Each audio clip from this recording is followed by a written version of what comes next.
மொட்டை சிவா கெட்ட சிவா படத்தோட தோல்விக்கான காரணம் வந்து மக்கள் சூப்பர் ஸ்டார் அப்படின்னு. முதல்ல வந்து ஒரு விஷயத்த நான் சொல்லிடுறேன். மொட்டை சிவா கெட்ட சிவா தோல்வி படம் கிடையாது. மக்கள் சூப்பர் ஸ்டாருன்றது வந்துட்டு ஒரு நல்லா இருக்கும் அப்படின்ற மாதிரி ஒரு ஒரு ஒரு படத்துக்கு வந்து ஒரு ஹைப்பாக இருக்கும்னு நம்ம நினச்ச ஒரு விஷயம் வந்து இதை நம்ம போட்ட உடனே சிக்கிட்டோம். அதுக்கப்புறம் என்ன ஆச்சு, ரஜினி சாரை போய் நான் மீட் பண்ணேன்.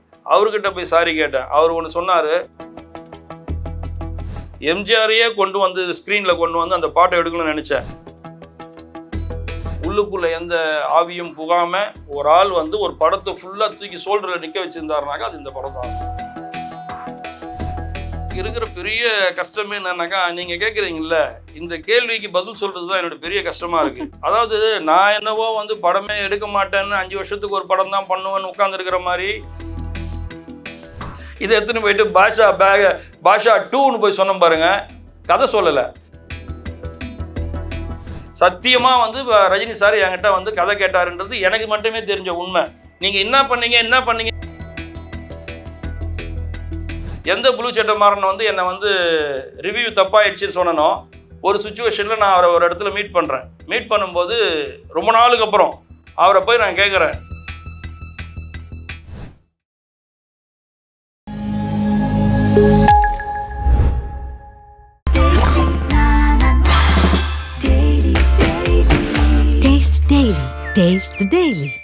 irregular period என்னதான் பண்றது? உங்க பிரச்சனைகளை கட்டுப்படுத்த லயன் டேட் சிரப் தினமும் 2 ஸ்பூன். நாஸ் மீடியாக்களுக்கு வணக்கம். இன்னைக்கு நம்ம யார் பார்க்க போறோம் அப்படின்னா, சிங்கம் புலி, மொட்டை சிவா கெட்ட சிவா அப்படின்ற 2 படத்தை எடுத்த ஒரு டேரக்டர் தான் நம்ம பார்க்க போறோம். சாய் ரமணி டேரக்டர், அவர் தான் நம்ம இன்னைக்கு கூட பார்க்க போறோம். Show sir. வணக்கம்மா. எப்படி சார் இருக்கீங்க? நல்லா இருக்குமா. ஓகே. வந்து நம்ம ரிவ்யூவர்ஸ் பார்த்தாலும் இந்த படத்துக்கு இந்த மொட்டை சிவா கெட்ட சிவா படத்தோட தோல்விக்கான காரணம் வந்து ராகா லாரன்ஸ் சாரோட பட்ட பேர் இல்லை ஒரு பேர் நீங்கள் வச்சுருப்பீங்க, டைட்டில் ஒன்று வச்சுருப்பீங்க, மக்கள் சூப்பர் ஸ்டார் அப்படின்னு. ஸோ அதுவுமே ஒரு ரீசனாக இருக்கலாமே அப்படின்னு நிறைய பேர் பேசுகிற இது கூட இருக்குது. ஸோ அதுக்கு உங்கள் ரீசன் சார்? முதல்ல வந்து ஒரு விஷயத்த நான் சொல்லிடுறேன். மொட்டை சிவா கெட்ட சிவா தோல்வி படம் கிடையாது. இது வந்து தோல்வி படமாக சித்தரிக்கப்பட்டது தானே தவிர, அந்த படம் நான் எடுத்த பட்ஜெட்டுக்கு, அந்த படம் தேட்டரிக்கல் கலெக்ட் பண்ண விஷயத்துக்கு, அந்த படம் வந்து சேட்டலைட்டு கொடுத்தது, இந்தி ரைட்ஸ் கொடுத்ததெல்லாம் பார்க்க போது பார்த்தோன்னாக்கா அப்படியே அந்த படத்தோட பட்ஜெட்டோட இன்னொரு மடங்கு அதிகமாக தான் கொடுத்துருக்கு. அந்த படத்தோட ஏற்கனவே அந்த ப்ரொடியூசரோட பிரச்சனை, அவர் ஊர்பட்ட கடனை வாங்கி வச்சதுனால அந்த கடனெல்லாம் அடைக்க வேண்டிய சூழ்நிலை இந்த படத்தை வாங்கின ஒரு டிஸ்ட்ரிபியூட்டருக்கு. அவருக்கு வந்து வர வேண்டிய லாபமெல்லாம் பழைய கடன் எல்லாத்தையும் அடைச்சிது அந்த படம். ஆக மொத்தத்தில் இந்த படத்துக்காக வந்து இந்த படத்துக்கான பட்ஜெட்டுக்கு அந்த படம் வந்து பெரிய ஹிட்டு. அந்த படத்தோட ப்ரொடியூசர் பண்ண தப்புனால அவங்க வாங்கி வச்ச கடன் அடைக்க வேண்டிய வேலையும் இந்த படத்து மேலே வந்து ஏறிடுச்சு. அதுதானே தவிர படத்தை பொறுத்தவரையிலையும் கலெக்ஷன் பார்க்கும்போது இந்த படம் வந்து நல்ல கலெக்ஷன் தான். இந்த படம் வந்து ஹிட்டு தான். அதே மாதிரி வந்து இப்போ கேட்டிங்க மக்கள் சூப்பர் ஸ்டார். மக்கள் சூப்பர் ஸ்டாருன்றது வந்துட்டு ஒரு நல்லா இருக்கும் அப்படின்ற மாதிரி ஒரு ஒரு படத்துக்கு வந்து ஒரு ஹைப்பாக இருக்கும்னு நம்ம நினச்ச ஒரு விஷயம் வந்து அகில உலக சூப்பர் ஸ்டார்னு வந்து சிவா கூட வந்து போட்டுக்கிட்டாரு. அது வந்து கமெண்ட்டுக்கே வரல, அவரை விட்டுட்டாங்க. இதை நம்ம போட்ட உடனே சிக்கிட்டோம். இது சிக்கினதுனால ஒரு நல்ல விஷயம் நடந்தது, ஒரு கெட்ட விஷயம் நடந்தது. அந்த படத்துக்கு நிறைய பேர் வந்து என்னை திட்டினாங்க. அப்போது ரஜினி சாரோட ஃபேன்ஸு, நான் அவங்கக்கிட்டலாம் சாரி கேட்டேன். அதுக்கப்புறம் என்ன ஆச்சு, ரஜினி சாரை போய் நான் மீட் பண்ணேன். அவர்கிட்ட போய் சாரி கேட்டேன். அவர் ஒன்று சொன்னார், இது ஒரு விஷயமே கிடையாது, நீ விடு நீ அப்படி சொல்லிட்டு அவர் என்னை ரொம்ப கூலாக எடுத்துக்கிட்டார். அதுக்கப்புறம் நான் போனேன், நான் ரஜினி சாரோட ஃபேன் அப்படின்றதுனால அவர்கிட்ட போய் பார்த்ததுக்கப்புறம் அவர் இந்த படத்தை பற்றி பேசி அவரே இந்த படத்துக்கு வந்து ஃபோட்டோஸ்லாம் கொடுத்து விஷயங்கள்லாம் படத்தை பற்றிலாம் நல்லா சொல்லியிருந்தார். அப்போ ஆரம்பிச்சது. இன்றைக்கி இப்போ வரேன்ல, இந்த இன்டர்வியூக்கு வரேன்ல, இப்போ வரல ரஜினி சார் ஃபேன்ஸுங்கன்ற ஒரு விஷயத்தில் அவங்களோட பெரிய ஒரு நட்பு எனக்கு கிடைச்சிது. இன்றைக்கி வரலையும் நான் வந்து இப்போ கூட மீஞ்சூரில் வந்து சுரேஷ்னு ஒருத்தர் இருக்கார், ரஜினி சுரேஷ்னு, அவர் வீட்டோட கிரகப்பிரவேசத்துக்கு போயிட்டு தான் நான் இப்போ இங்கே வந்திருக்கிறேன். அந்த மாதிரி வந்து அது கொடுத்தது வந்துட்டு அது சரியா தப்பான்றதுக்காக அப்போவே முடிஞ்சு போச்சு. அதனால் அதை பற்றி ஃபேன்ஸ் யாருமே என்னை தப்பாகவே சொல்கிறதில்ல. ஏன்னா நான் தான் அவங்கக்கிட்ட சரண்டர் ஆகிட்டேன்.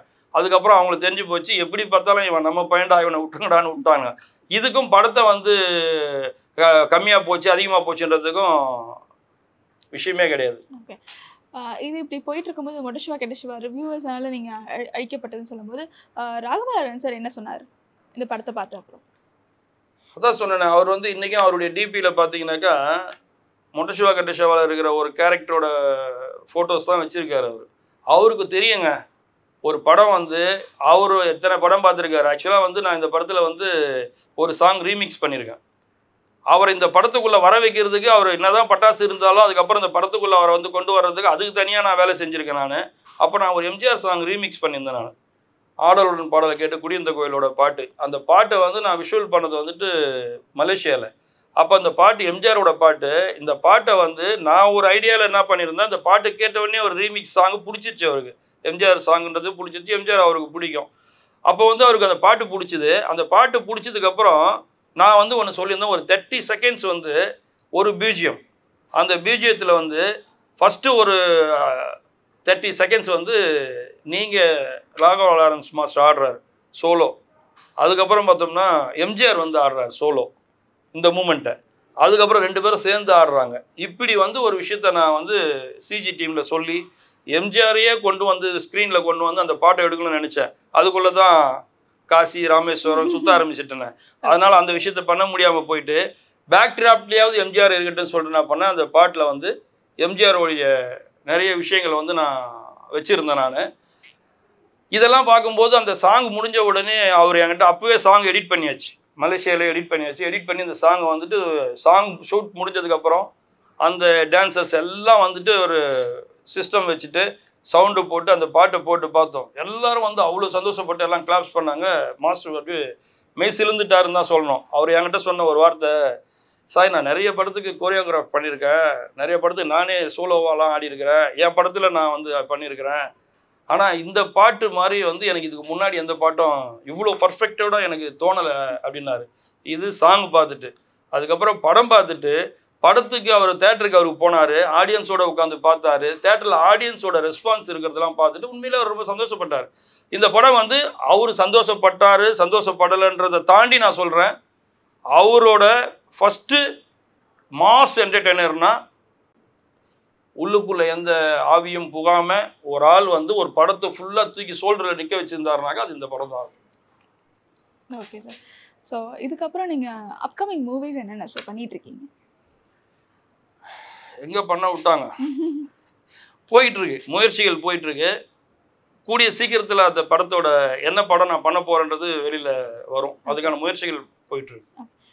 மொட்டை சிவா கெட்ட சிவா அப்புறம் இவ்வளோ நாள் ஏன் சார் கேப்? என்ன பிரச்சனைகள் ஓடிட்டுருக்கு? எனக்கு இருக்கிற பெரிய கஷ்டமே என்னன்னாக்கா, நீங்கள் கேட்குறீங்கல்ல, இந்த கேள்விக்கு பதில் சொல்கிறது தான் என்னோட பெரிய கஷ்டமாக இருக்குது. அதாவது நான் என்னவோ வந்து படமே எடுக்க மாட்டேன்னு 5 வருஷத்துக்கு ஒரு படம் தான் பண்ணுவேன்னு உட்காந்துருக்கிற மாதிரி நிறைய பேர் என்ன கேட்குறது நண்பர்கள் தான்.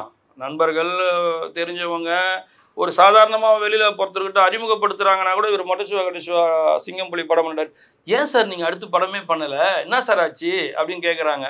நான் இவங்க எல்லாருக்கிட்டையும் நான் விளக்கம் சொல்ல வேண்டியதாக இருக்குது. அதுக்கு காரணம் என்னன்னாக்கா, ஒரு படம் வந்து மாஸ் என்டர்டெய்னர் ஆயிடுச்சு. ரஜினி சார் இந்த படத்தை பார்த்துட்டு, சாய் படம் நல்லா செம ஸ்டைலாக இருக்குது, பிரம்மாண்டமாக இருக்குது, நல்லா கலர்ஃபுல்லாக நல்லா பண்ணியிருக்கீங்க அப்படின்னாரு. உடனே மாஸ்டர் சொன்னார், சாய் நீங்கள் நெக்ஸ்ட்டு என்ன படம் பண்ண போகிறீங்க, என்ன படம் பண்ண போகிறீங்க அப்படின்னாரு. அண்ணே நாங்கள் 2 பேருமே சேர்ந்து அடுத்த படம் பண்ண போகிறோன்னேன்னாரு. சூப்பர், எப்பவுமே இந்த மாதிரி ஒரு ஹிட்டுனாக்கா உடனே அந்த டீம் பண்ணாங்க, நல்லது பண்ணுங்க நீங்கள் அப்படின்னாரு. அவரோட வார்த்தை. நாங்கள் அடுத்து சேர்ந்து படம் பண்ண போகிறோன்னு சொல்லிட்டு அந்த சேர்ந்து படம் பண்ண போகிறன்ற சுச்சுவேஷனில் ஒரு சுச்சுவேஷன் ஆயிடுச்சு. நாங்கள் என்ன படம் பண்ணலாம், ஒரு பெரிய இன்னொரு மாஸ் படம் பண்ணணும்னு ட்ரை பண்ணோம். அது பண்ணும்போது நான் வந்து ரஜினி சார்கிட்ட வந்து ஒரு விஷயத்த பண்ணணும்னு, எனக்கு வந்து நான் 13 வயசுலேருந்து அவரு கூட அவர் வீட்டுக்கு போயிருக்கிறேன், அவர்கிட்ட ஃபோட்டோ எடுத்துருக்கிறேன். அவரோட ரசிகர், தேட்டருக்கு ஸ்டார் வைக்கிறது, கொடி கட்டுறது, இதுதான் அவரோட. நான் தான் மயிலாப்பூர் ஏரியா சொன்னேன், அங்கே இருக்கிற ஃப்ரெண்ட்ஸ் எல்லாருக்கும் தெரியும். இப்படி இருந்துகிட்டு இருந்தவன் ரஜினி சாரையும் மீட் பண்ணுற மாதிரி ஒரு சுச்சுவேஷன். அவர் நம்ம படத்தை பார்த்துட்டு, அவர் படத்தை பார்த்து ரசிகராக இருந்த நான் ஒரு படம் டைரக்டராக இருந்து என்னை கூப்பிட்டு அவர் வந்து பாராட்டுறாருன்னும் போது இது வந்து எனக்கு கிடைச்ச மிகப்பெரிய சந்தோஷம். அந்த சந்தோஷம் வந்து அவரை பார்க்க போகிறோம் பாருங்க, லாரன்ஸ் மாஸ்டர் தான் கூப்பிட்டு போனார். அவர் கூப்பிட்டு போகிற நாளைக்கு போகிறோம் தலைவரை பார்க்குறோன்னு சொல்லும்போது அந்த ராத்திரி வந்து எனக்கு எப்படி இருந்திருக்கும். ஏன்னா நாளைக்கு ஏதாவது நடந்துட போகுதுன்ற பயம். ஐயோ தூங்கிட்டோம், இல்லை நம்மளுக்கு ஏதாவது பிரச்சனை, சொன்ன மாதிரி கார் வரல, நம்ம போக முடியல, எல்லாத்துக்கும் ப்ரீ பிளானாக இருக்கணும் அப்படின்னு சொல்லிட்டு நான் இருந்தேன். நான் அவரை போய் மீட் பண்ணேன். அந்த சந்திப்பே எனக்கு கிடைச்ச மிகப்பெரிய ஒரு பாக்கியமாக நினச்சேன். ஒரு சுச்சுவேஷனில் அவர் என்னை திரும்ப ஒரு தடவை அவரை மீட் பண்ணும்போது கேட்டார், என்ன படம் பிளான் பண்ணிட்டீங்களா அப்படின்னாரு. உங்களுக்கு தானே படம் பிளான் பண்ணியிருக்கேன்னு. எனக்கா ஆனாரு. ஆமாண்ணே பண்ணியிருக்கேண்ணே, ஒரு லைன் ஒன்று சொல்கிறேண்ணே அப்படின்னா. சரி ஒரு நாள் நான் சொல்கிறேன், அப்போ வாங்க நீங்கள் சொல்லுங்கன்ட்டார். சரி ஓகே அப்படின்ட்டேன். இது வந்து எனக்கு எவ்வளோ பெரிய சந்தோஷம், எனக்கு என்கிட்ட கதை கேட்குறேன்ட்டார். அப்போ வந்து நான் வந்து திருப்பதிக்கு போயிட்டு காலாஸ்திரி கோயிலுக்கு போயிட்டு ராகு கேது பூஜை பண்ண சொல்லியிருந்தாங்க. பண்ணிவிட்டு வெளில வரேன், வந்து எடுத்து பார்த்தா ரஜினி சார் வீட்டிலேருந்து மிஸ்டு கால். பூஜை முடித்த உடனே என்னடா இவ்வளோ சீக்கிரமாக வந்து கால் வந்திருக்குதுன்னு சொல்லிட்டு எடுத்து கால் பண்ணி பேசுனாக்கா, எங்கே இருக்கீங்க சார் வர சொன்னாருண்ணே. இல்லைங்க நான் அது போல் காலாஸ்திரியில் இருக்கிறேன், நான் கிளம்பி வர்றது நைட் ஆகிடும், நாளைக்கு காலைல வரட்டுமான்னு. நான் கேட்டு சொல்கிறேங்க. நாங்கள் அவர்கிட்ட கேட்டு சொன்னாங்க, வந்துடுங்க நாளைக்கு காலைல 9 மணிக்கு வந்துடுங்க சார் வர சொல்லிட்டாரு. நான் 9 மணிக்கு லட்டோட மொட்டையோட அவர் வீட்டு வாசலில் போய் நிற்கிறேன். பார்த்துட்டு என்ன சாயினார், இல்லை நான் திருப்பதிக்கு போயிட்டு வந்தேனே அப்படின்னு சொல்லிட்டு தொப்பி கூட போடல. நான் அவர்கிட்ட போயிட்டு பிரசாதத்தை கொடுத்துட்டு சொல்லுங்கள் என்னன்னாரு. நான் அங்கே சொன்னேன் பாருங்கள், எந்த ஒரு விஷயத்துக்கும் வந்துட்டு சினிமாவில் திறமை மட்டும் இருந்ததுனாக்கா பெருசாக வர முடியாது, கூட அதிர்ஷ்டமும் இருக்கணுன்றது. அவன் ஒருத்தன், அவன் நல்லவன் தான், ஆனால் அந்த விஷயத்தில் ஏன் தான் அப்படி பண்ணானே தெரில எனக்கு. நான் ஒரு கதை பண்ணி வச்சுருந்தேன். நான் பண்ணி வச்சுருக்கிற கதை வந்துட்டு ஒரு மிகப்பெரிய வந்து அவர் இதுக்கு முன்னாடி பண்ணாத மாதிரி ஒரு படத்தை நான் பண்ணி வச்சுருந்தேன். அது வந்து ஒரு வில்லேஜ் பேக்ராப்பில் இதுவரையிலையும் அவருக்கு கிடைக்கிற மரியாதை விட இந்த படம் இன்னும் பல மடங்கு ஏற்றுற அளவுக்கு அவர் மேலே ஒரு மெரிட்டான ஒரு படத்தை பண்ணி வச்சுருந்தேன் நான். அந்த கதையை அவர்கிட்ட போய் சொல்லும்போது நீ பாஷா 2ன்னு சொல்லு, அவர் இம்ப்ரெஸ் ஆகிடுவாருன்னா. இல்லைடா வானா, நான் சொல்கிறதே சொல்கிறேன்னு, நான் சொல்கிறது கேளு, இது அவர் ஒத்துக்கலைன்னா பாரு, அவர் ரொம்ப நாளாக பாஷா மேலே கண்ணுன்னு நானுங்க. நான் என்ன பண்ணேன், அந்த கதையை பாஷா வந்து ஆண்டனி கிட்ட சண்டை போட்டு கடைசியில் ஆண்டனியை கொண்டுட்டாரு. பாஷா வந்து அங்கேருந்து இங்கே வந்து ஆட்டோ ஓட்டிகிட்ருக்கிறாரு. ஆட்டோ ஓட்டி நக்மாவை கல்யாணம் பண்ணிட்டாரு. நக்மாவை கல்யாணம் பண்ணி நக்மா இறந்துட்டாங்க. கையில் கை குழந்தையோட மதுரைக்கு வராருன்னு கதை. இதை எடுத்துன்னு போயிட்டு பாஷா 2ன்னு போய் சொன்னேன் பாருங்கள். கதை சொல்லலை, இந்த ஓப்பனிங் மட்டும்தான் சொன்னேன். இதை சொல்லும்போது நான் இதை சொல்லலை, அப்போ இருந்த பாஷா அவ்வளோ பெரிய டான், அவ்வளோ ட்ரஸ்ட் வச்சுருந்து அவ்வளோ பேருக்கு ஹெல்ப் பண்ணார். டான்னா அவர் தான். அப்படி இருந்த ஒருத்தர் 25 வருஷத்துக்கு அப்புறம் எங்கே இருக்காரு, என்ன பண்ணிகிட்டு இருக்காரு, அங்கே இருந்து தான் நான் கதை ஸ்டார்ட் ஆகுதுன்னு. அவர் சொன்ன ஒரே வார்த்தை, சாய் நீங்கள் சொன்ன லைன் ஓகே, ஆனால் அந்த பாஷா 2ன்னு சொல்கிறீங்கல்ல, அது வேண்டாம், விட்டுடுங்க. அந்த ஒன்றை தொடவே கூடாது, அதை நம்மளால் பீட் பண்ணவே முடியாது, தொட்டோம் கெட்டோம் அப்படின்னாரு. என்னென்ன சொல்கிறீங்கன்னு. இல்லை சாய் வேண்டாம், இது போல தான் சுரேஷ் கிருஷ்ணா வந்து என்கிட்ட வந்து சொன்னார், எனக்கும் சுரேஷ் கிருஷ்ணா சார் குரு தான் சார் அப்படின்னு சொல்லிட்டு சொன்னேன் நான். அப்போ அவர் சொன்னார், என்கிட்ட அவர் ஒரு கதை சொன்னார் சொல்லிட்டு நான் கதை சொல்ல போனேன்ல, நான் கதை சொல்லலை, அவர் ஒரு 20 நிமிஷம் கதை சொல்லிட்டார் இந்த பாஷா 2 கதையை.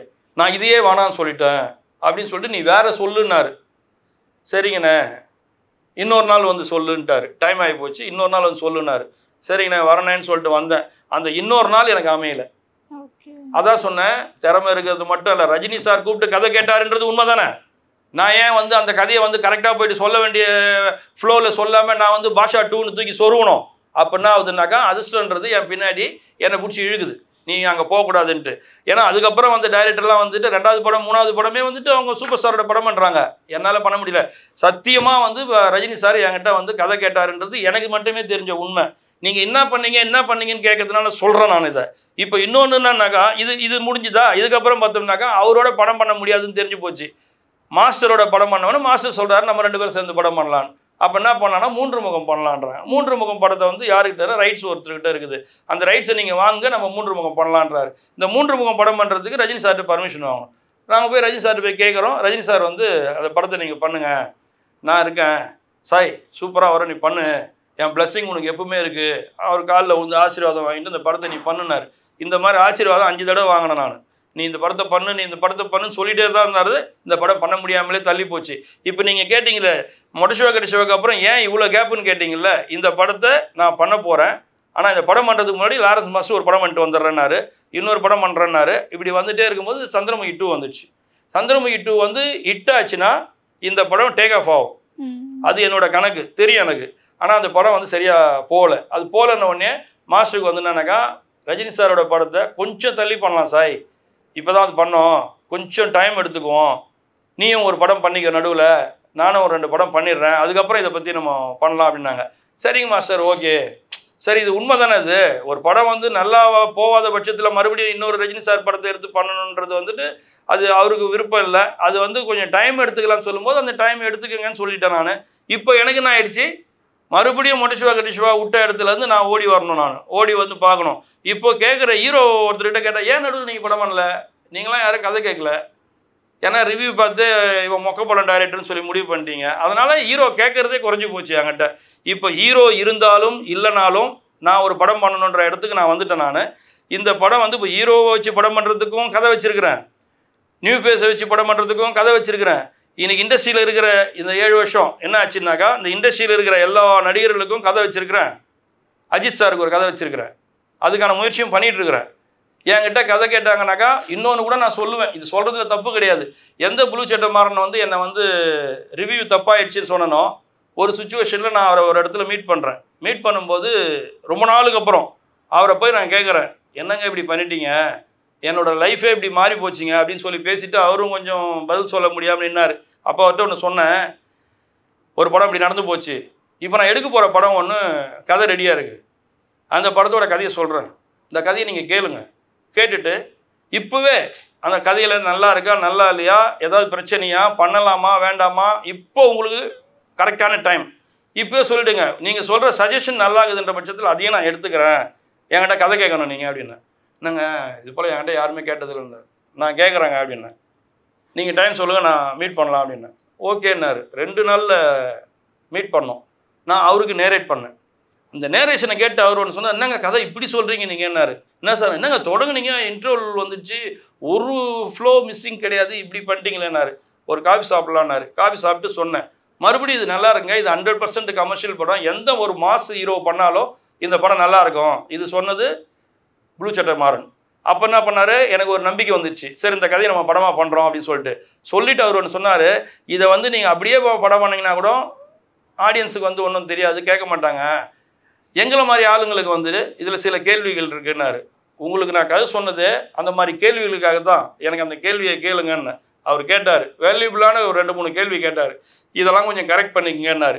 இப்போது அவர் சொன்ன அந்த பாயிண்டெல்லாம் நான் கரெக்ட் பண்ணிக்கிட்டேன். இப்போ வந்து என்கிட்ட வந்து ஒரு மாஸ் என்டர்டெய்னர் படம் வந்து கையில் ரெடியாக இருக்குது. கிட்டத்தட்ட ஒரு பட்ஜெட்டே ஒரு 100 கோடி ரூபாய் செலவு பண்ண வேண்டிய ஒரு படம். ஆனால் இது வந்து நான் எடுத்த உடனே ஷூட்டிங் ஸ்பாட்டுக்கு வந்துட்டு மேக்கப் போட்டு நீங்கள் ஷூட் போட்டுங்க, நீங்கள் வாங்க ஹெலிகாப்டரில் ஏறலாம் நான் சொல்ல போகிறேன். நான் என்ன சொல்ல போகிறேன்றதை கூப்பிட்டு கேட்கணும்ல. அப்போது என்கிட்ட புது ஹீரோக்கான கதையும் இருக்குது, ஒரு வளர்ந்து வர ஹீரோக்கான கதையும் இருக்குது, ஒரு மீடியம் லெவலில் இருக்கிறவங்களுக்கும் இருக்குது, மாஸ் ஹீரோக்கும் கதை இருக்குது. இப்படி எல்லாருக்கும் கதை வச்சுருக்கிறேன். இண்டஸ்ட்ரிக்கு ஒட்டு மொத்தமாக எல்லா ஹீரோவையும் வச்சு எல்லா ஆர்டிஸ்டையும் வச்சு படம் எடுக்கிற அளவுக்கு ஒரு கதை இருக்குது. இவ்வளவும் பண்ணியிருக்கிறேன். எப்போ பண்ணியிருக்கிறேன், இந்த படம் முயற்சிக்கு நடுவில் இருக்கிற கேப்பை எல்லாத்தையும் நான் யூஸ் பண்ணி நான் படம் பண்ணிக்கிறேன். கிட்டத்தட்ட ஒரு 18 கதை கிட்ட வந்து நான் வந்து சவுத் இண்டியன் ஃபிலிம் ரைட்டர்ஸ் அசோசியேஷனில் நான் வந்து இதை பதிவு பண்ணி வச்சுக்கிறேன். எல்லா கதையும் வந்து பவுண்டடாகவே இருக்குது என்கிட்ட. இதெல்லாம் நான் படம் எடுத்துட்டேனாக்கா, ஒரு படம் எடுத்துகிட்டு அடுத்த படம் எடுக்கிறதுக்கு கதை இல்லைன்னு தடுமாறிக்கிட்டு இருக்கிற இந்த காலகட்டத்தில் ஒரே நேரத்தில் இப்போ நான் முயற்சி பண்ணிக்கிட்டு இருக்கிறதுக்கு 5 படம் முயற்சி பண்ணிகிட்டு இருக்கிறேன். 5 கதை, 5 ப்ரொடியூசரு, 5 விதமான ஆர்டிஸ்ட்டு இந்த போயிட்டு தான் இருக்குது. ஆனால் எது ஃபஸ்ட்டு எனக்கு கை கொடுக்குதோ அந்த படத்தை எடுத்துக்கிட்டு நான் வெளியில் வருவேன். நான் ஒரு படம் நான் மறுபடியும் ஹிட்டு கொடுக்க வேண்டிய இடத்துல இருக்கிறேன். என்னை நம்பி படம் போடுற ப்ரொடியூசருக்கும் எனக்கே வந்து ஒரு ஹிட்டு அவசியம் தேவைப்படுது. இந்த ஹிட்டு வந்து இருக்கிற மற்ற கதைகளுக்கு வந்து உயிர் கொடுக்கும். அதுதான் வந்து இப்போ நான் எடுத்து பண்ண போகிற படத்தோட ஸ்டேட்டஸ்ஸு. இவ்வளோ நாள் நான் எதையுமே நான் இழக்கலை, எல்லாத்தையும் வந்து நான் சேகரித்து வச்சுருக்கிறேன். ஒரு காலத்தில் வந்து எனக்கு எல்லாமே வந்து கைகூடி வரும்.